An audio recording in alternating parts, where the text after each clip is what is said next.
to another episode of Cooking with Cleavage. So, do y'all remember going to Taco Bell and getting Mexican pizzas?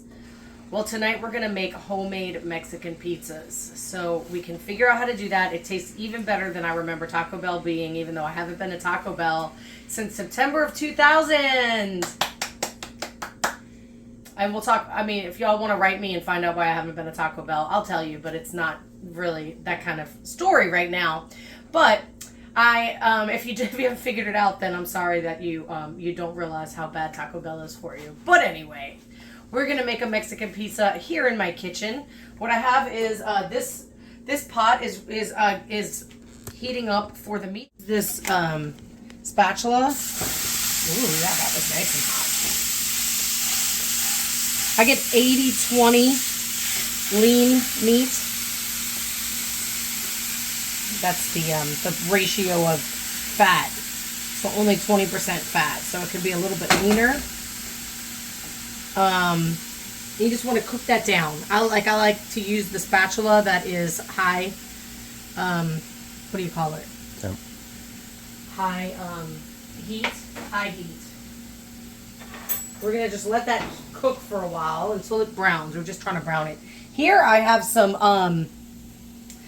oil, because what we have here, as you can see, I have the tostadas that are already crunchy, but we're gonna try to make crunchy. See how that comes out, because I think I'm gonna wind up using the ones that are already crunchy, but we're gonna try to and the way you can tell if oil is ready, I just take a little bit of water. It's not ready yet. So we're going to wait till that gets, and this is still going to be cooking. And while that's going on, see, it's already starting to brown.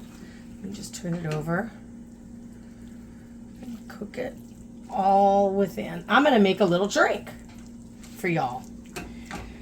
So what is it called? It was called a Charro Negro. Charro Negro. Jay, my cameraman, he loves these Mexican Cokes, y'all. They're made with cane sugar instead of high fructose corn syrup. And he loves the way they taste. Now, I grew up, having soft drinks every now and then with my family, but I'm not really a lover of Coke like everybody else is, just because I didn't get a lot of sugar growing up, and y'all know that. And whenever I have soft drinks or sodas, whatever y'all want to call these sugar bombs, I would always let it water down some. But tonight, I'm going to have a Churro Negro. It's tequila and Coke and lime.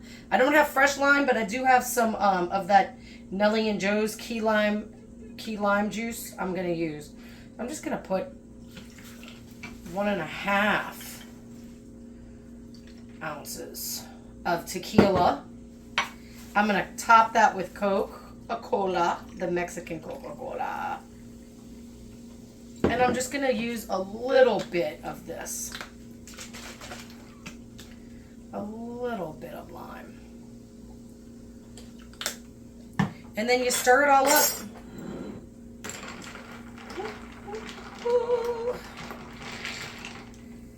And if I don't like it, Jay will drink it. I don't know. He doesn't like tequila. Ooh, that's refreshing. I probably don't even need the lime juice in there, though.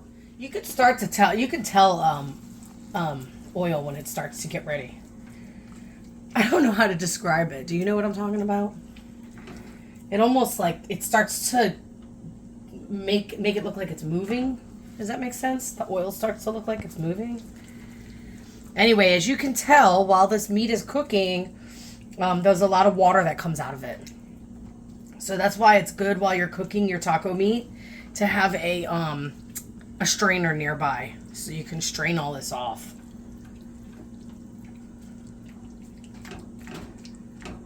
Am I touching it too much? Okay. Can you touch it too much? I don't know. I don't know. I just think, like, all of the heat has to penetrate the meat, right?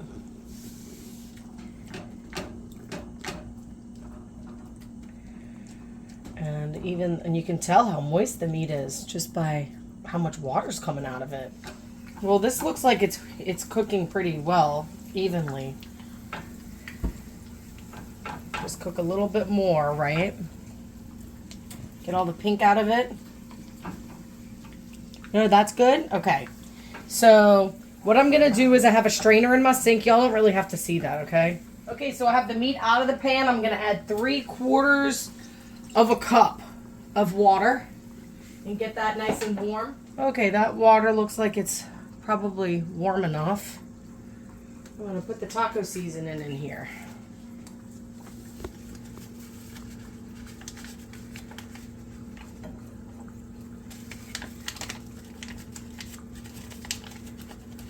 Sure it's all in.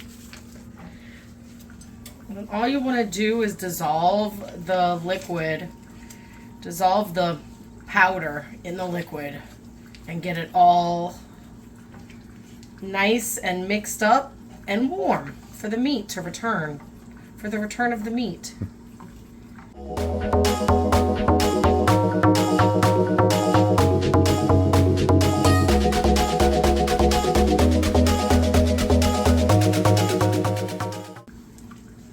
Okay, that looks like it's getting hot. Now we're getting the meat all in that taco sauce. And I did turn it down to low.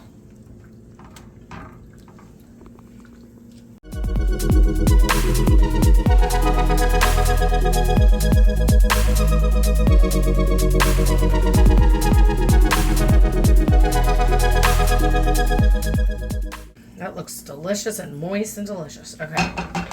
Okay, so this is the black beans that we got. I know the recipe calls for refried beans, but we like black beans better. So we're gonna get the black beans. I've got these black beans. You could use whatever beans you want. You can use refried beans if you want. I'm just opening it up. I'm sure you know how to do that.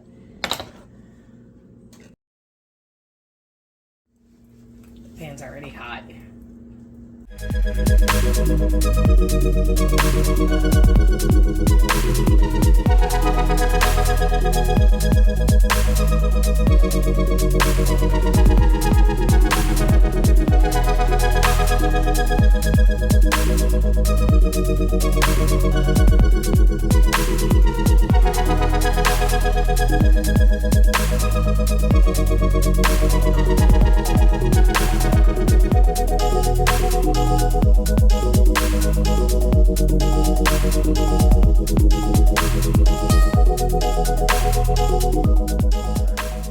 And then I'm going to put a little touch of cream.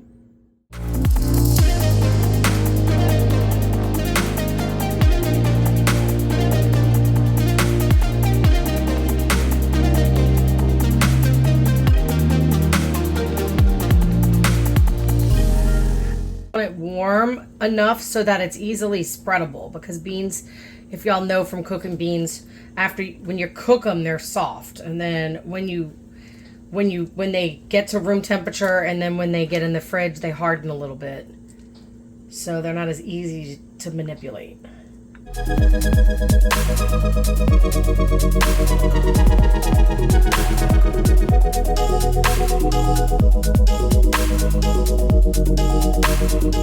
That looks spreadable. So I'm going to put this down on low. So here are the already made ones. We'll try that one later.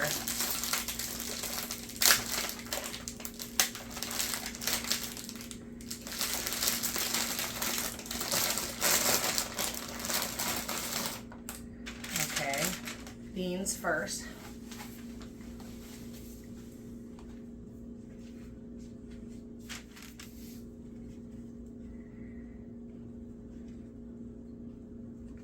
Okay, and then you put cheese. I just have this creamy melt Mexican blend. You just put that all over.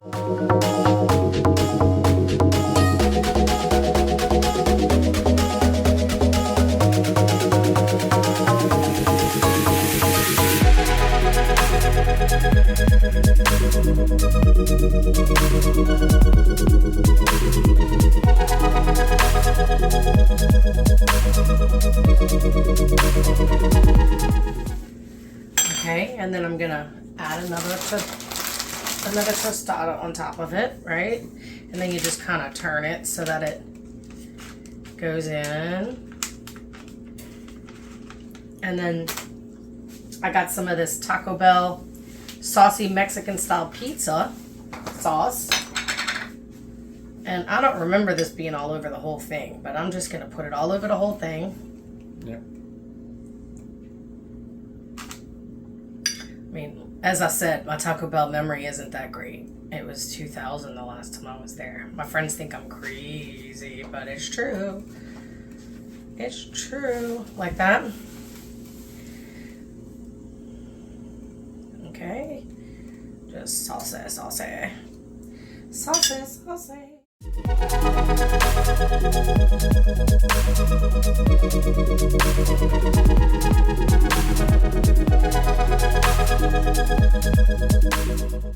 And then if you want tomatoes, I cut some tomatoes, just sprinkle them on top. Whoop, like that. All right, and then we're gonna put this in the oven on 350 for 5 minutes.